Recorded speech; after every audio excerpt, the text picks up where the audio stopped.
জয় জগন্নাথ। জগন্নাথপুরী থেকে অনেক কিছু শপিং করা হলো। সবাই আমরা যে গিয়েছিলাম সবাই অনেক কিছুই শপিং করেছে। সবথেকে বড় কথা হলো সেখানে যে জগন্নাথের বিগ্রহগুলো আছে অনেক সুন্দর, বলে বোঝানোর মতো নয়। আর সেখানে রাতের ভিউগুলো আপনাদের সাথে শেয়ার করলাম। আর এখানে যে প্রাকৃতিক সৌন্দর্য তা রিয়েলিটি এখানে গেলেই, সাগর পাড়ে গেলেই সত্যি তার সৌন্দর্য আর সাগরের মায়ায় পড়ে যায়। কেন কি এত সুন্দর তা বলে বোঝানোর মতো নয়, অনেক সুন্দর। যে গিয়েছেন তারাই জানেন একমাত্র এই রাতের সময় যে এত সুন্দর হাওয়া প্রাকৃতিকভাবে আসে আর সবার মনকে ছুঁয়ে যায়। অনেক অনেক ভালো লাগে, সেই জায়গা থেকে আসতেই মন করে না। আর আমি তো একা ঘুরতে ঘুরতে সবার থেকে হারিয়েও গিয়েছিলাম। একটা সময় দেখি আমার পিছনে কেউ নেই, তো মন ভরে ঘুরে নিয়েছি। তারপর আবার একসাথে হলাম সবাই। তো এই সময়টা আমার অন্তরে গাঁথা রইল। এই এত সুন্দর মুহূর্ত তা ভুলে যাওয়ার মতো নয়। ভগবান গুরু গোবিন্দের কৃপা হলে আবারও যাওয়ার ইচ্ছা আছে। আপনারা যে যাননি একবার যাবেন। সত্যি পুরী যেরকম ধাম, সত্যি ভগবানের একটা আলাদা স্পর্শ আছে, আপনারা একবার গেলেই বুঝতে পারবেন।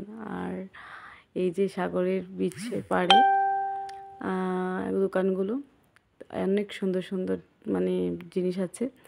আমি শপিং করা বলতে গেলে কুঞ্জবিহারির জন্য অনেকটা করেছি, আর নিজের জন্য কিছু কিছু টুকটাক। তো অনেক সুন্দর, অনেক স্মরণীয় দিনগুলো ছিল।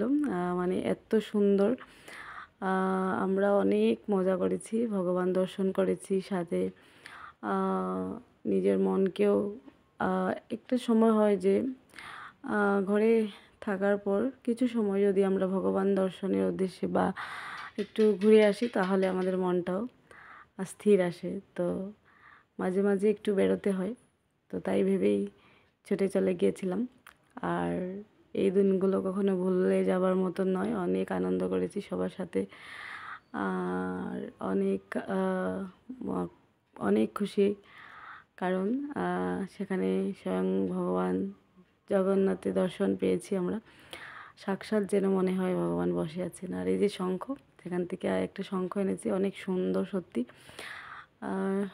আর শঙ্খগুলো অনেক ভালো।